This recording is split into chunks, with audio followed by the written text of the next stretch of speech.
So it's Sunday morning, 5:30. We're going to El Mirador, one of the ancient Mayan ruins, one of the original, with the archaeologists who found it. Deborah's so excited to get up this early. Fly across Guatemala, and then we're going to take a helicopter, but we're not flying in that G4.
What we're trying to understand are the origins of complex societies. What is it that propels a society from a simple hunting and gathering society to one of the greatest ancient civilizations of the world? For example, in the Amazon, we have primitive hunters and gatherers who are still that way today. Why didn't they become a huge civilization with magnificent cities and complex societies and governments and militaries and economies? And these guys did it. And they did it from nothing, which makes that a fascinating study. And it teaches us a lot. You know, one of the things about archaeology that's interesting is that we can see the origins, the dynamics, and a collapse of a whole civilization. How was the age of this civilization compared to the other four?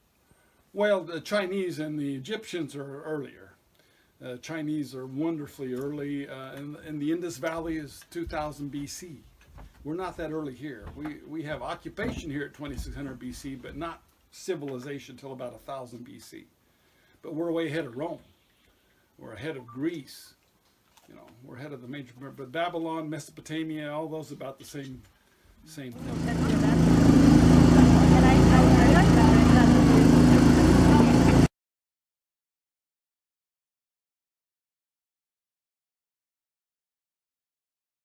This is the first level. Deck is 600 by 320 meters. There's the second layer. Second level, I mean. First level goes a long way across before we go down.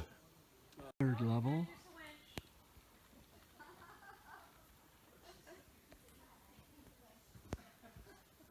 So all we did is we stabilized this part of the story to know who these pilgrims were. They were probably selling drums and flutes and whistles and copal incense to pilgrims.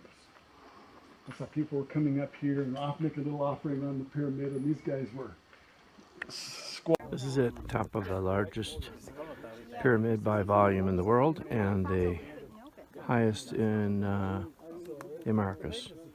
It's hard to tell because the jungle's overgrown the whole thing. But this is just the very peak. There are layers and layers and layers that go way out. I forget the dimensions, but it's big. Here is the eye, this big eye right here, and the eyebrow, and the nose, and the other eye over here, and the cheek here, and these are the mouth panels. There's the nose and alveolar, still painted red, by the way. There's red paint here and red paint here still. This was the tooth. It was a T-shaped tooth. It comes over here, it comes up, and a tooth panel. Just like trying to uncover all this artwork. The big nose. They had mirrors. They had made out of fool's gold.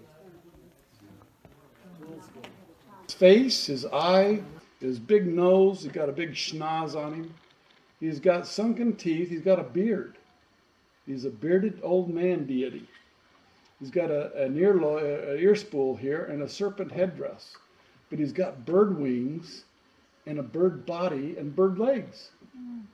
It's the great creator god called Itzamna. The great creator god. Itzamna. And he's in bird form. Here's another version of him over here in a bird form, but as an Having a little trouble making this hill. So if he goes 100 miles an hour, he can make it.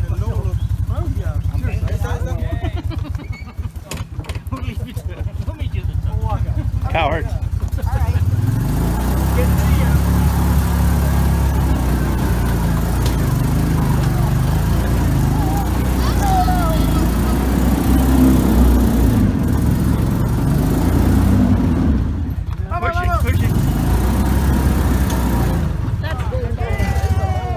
Got it. Did he really do that?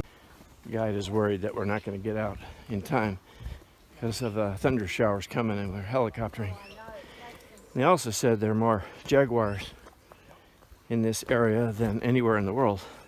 And we hear a bunch of roaring over there. And the guides have run ahead. So in case you don't see me again, it might be a jaguar. Oh, thunder. It's even worse.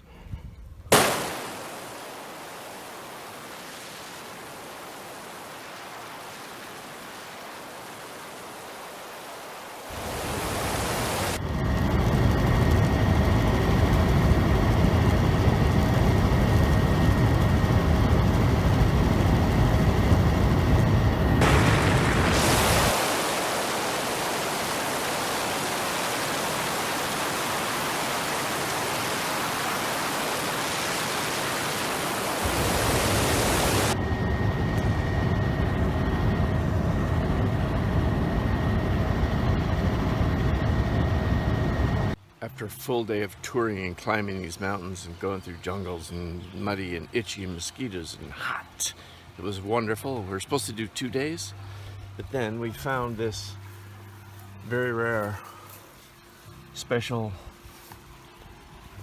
historic, it's at the resort. So we bailed out on day 2 and decided to hang out by the pool in the park.